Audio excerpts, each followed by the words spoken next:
avoir un animal en bonne santé, je pense qu'il faut savoir le frustrer. C'est un peu le titre de la vidéo. Il faut savoir frustrer son animal. Si on refuse que son animal soit frustré, on ne va pas y arriver. Je vais vous donner 2 exemples qui sont importants. Le premier exemple, peut-être, c'est la nourriture. Un labrador qui adore manger.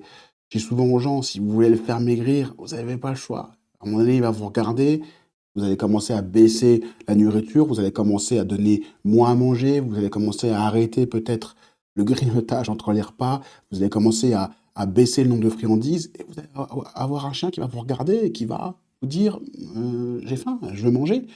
Et vous allez le frustrer. Vous allez le frustrer. C'est normal. C'est normal.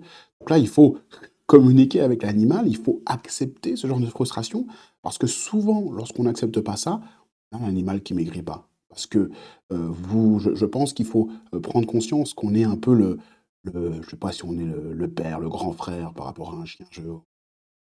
C'est pas, bon, en tout cas, on est un leader. Un leader, on doit le mener. Il faut être capable de le frustrer dans ce cas-là. Il y a un autre cas aussi où je trouve qu'il faut aussi frustrer son animal et c'est peut-être encore plus important. Et je suis souvent confronté à ça et je suis sûr que c'est un problème qui est totalement, encore une fois, sous-estimé dans le milieu vétérinaire. Frustrer un animal qui boite. Parce que combien de fois j'ai des animaux qui viennent me voir en consultation d'ostéopathie, manipulent l'animal, derrière le repos n'est pas forcément bien fait. Il faut prendre conscience que votre animal boite, il a mal. Il a mal et normalement la douleur, lorsqu'il pose la patte au sol, doit inviter au repos. Elle sert à ça la douleur. N'oubliez pas que d'une manière physiologique, lorsqu'on a mal à la cheville par exemple, on a des récepteurs qui remontent, ça fait mal, et normalement la douleur doit être là pour qu'on se repose et qu'ensuite, grâce au repos, le corps arrive à réparer la blessure et ensuite la douleur diminue et on peut repartir. Sauf que l'animal, lui, ne raisonne pas pareil. C'est à nous de le stopper.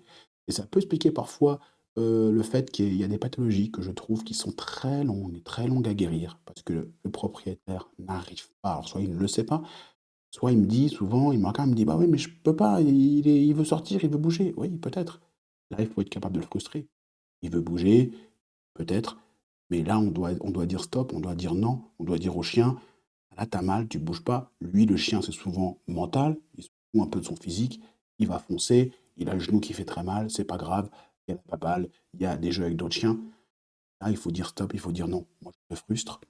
Regardez, tu vas être frustré, tu vas peut-être pas comprendre, mais c'est pour ton bien. C'est voilà les 2 raisons pour lesquelles il faut frustrer son animal. Et je pense qu'en faisant ça, on améliore sa santé.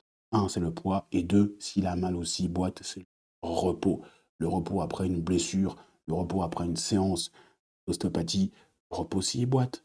C'est des choses basiques, mais qui, à la fin de la journée peuvent faire la différence sur une boiterie. Donc, n'ayez pas peur de frustrer votre animal et à très bientôt pour d'autres contenus.